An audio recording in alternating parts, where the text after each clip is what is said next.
friends, how are you? So friends, সকাল সকাল আমি পুজো দিতে চলে এসেছি আর আমার ছোট্ট গোপাল সোনাকে স্নান করিয়ে বসিয়ে রেখেছি। এখন ভাবছি ওর অঙ্গরাগটা করিয়ে দিই, তো আমার ছোট্ট ছোট্ট সোনাকে একদম সুন্দর সুন্দর বানিয়ে দিই। এখন তো জাস্ট ওকে স্নান করিয়ে বসিয়েছি, এখন ওর পরিষ্কার করে নিই।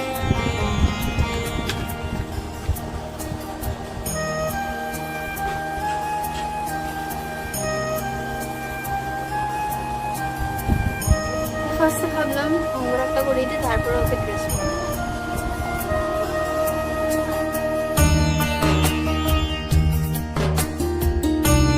সো ফ্রেন্ডস, ওর তো সব হয়ে গেছে, এখন জাস্ট শুকাতে দিয়েছি, তারপর ওকে ড্রেস করিয়ে দেবো। বাকি ঠাকুরদের স্নান করিয়ে দিই।